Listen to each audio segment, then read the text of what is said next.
All right, question for you. What does it take to become a great golfer? A chess whiz? Maybe you want to speak multiple languages, learn the violin, or write a bestseller. One author says it's not too late to learn, to grow. Arturo Hernandez is the author of Mastery: How Learning Transforms Our Brains, Minds, and Bodies. Great title, Mr. Professor Hernandez. Thanks for being here. Oh, it's great to be here. Thank you. What inspired you to write Mastery? Well, I mean, like most people, I've tried to learn new things in my life, and it can be frustrating, it can be difficult. And so what I noticed in not just learning things, but also in the science that I did, is that there were things that we could use to help us learn in a better way. So I really wanted to bring that out to the public. How can we use brain science, mind science to help us learn in the more efficient way?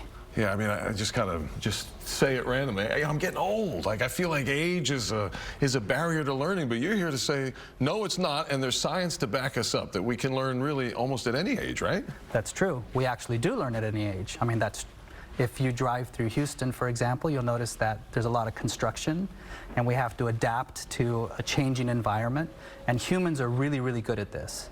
And we can do this at any age, and we do it, actually. It's not that we can do it. We actually do learn at every age. Okay.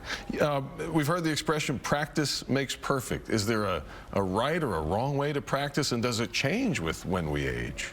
So practice, yes, practice does make perfect, right? So we do need to actually spend some time doing what we're trying to talk about. And in Mastery: How Learning Transforms Our Brains, Minds, and Bodies, I talk about the type of practice that you can use.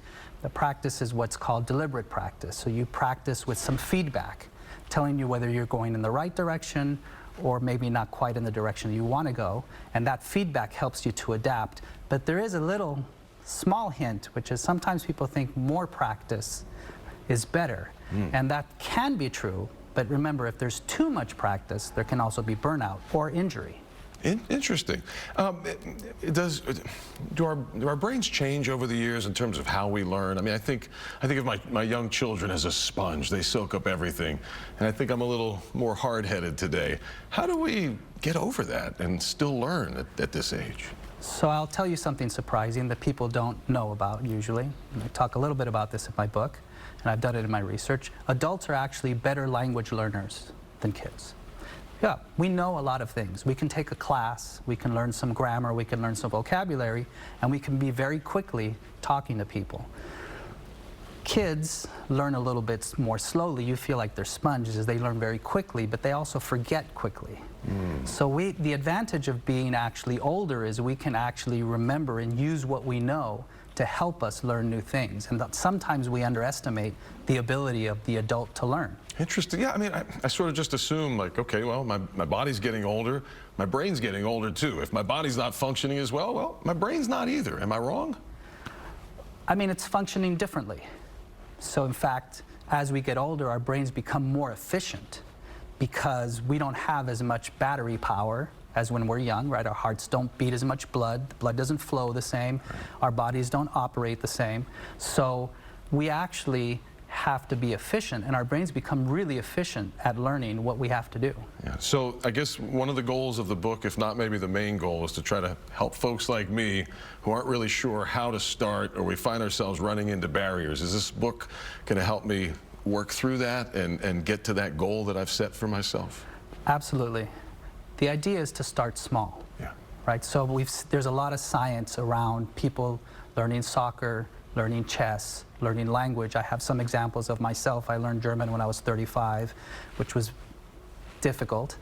And some of the strategies are to really start small. Start on the small things that you can do, phrases, sounds, words. If it's chess, very small movements, just to feel like you're making some progress. And I think it's really important for us to make progress because that brings the fun in it. And a lot of times we forget that when we learn something new, it should be fun, it should be exciting, it should be something, we're opening a new door. Right. And I think it's really important. And the fun reinforces the learning, doesn't it? Exactly. So where can folks get the book, and how can we find you online? You can find my book at anywhere you shop online. And you can also find out more about me at hernandezarturo.com. All right, beautiful, and I can't wait to see the book. Thank you, sir. Arturo Hernandez, professor. Appreciate you being here today. Thank you so much. Still ahead on KPRC 2 News Today at 10. You know, the summer can be tough for folks who struggle with body image. We're going to hear from a local psychologist on how to best overcome body dysmorphia. First, though, hey, you might want to think about heading down to Discovery Green during the month of June. A lot of unique programs to kick off the summer. We'll be right back. Ashley's Stars and Stripes sale is going on now, and everything is on sale. Get unbelievable deals on hot buys up to 50% off. This summer, spend less and get more. Only at Ashley. Feels good to be home. This is the moment to make this summer the summer in a new 2024 Mitsubishi Outlander SE or Outlander Plug-in Hybrid SE at your local Houston area Mitsubishi dealer with its premium interior,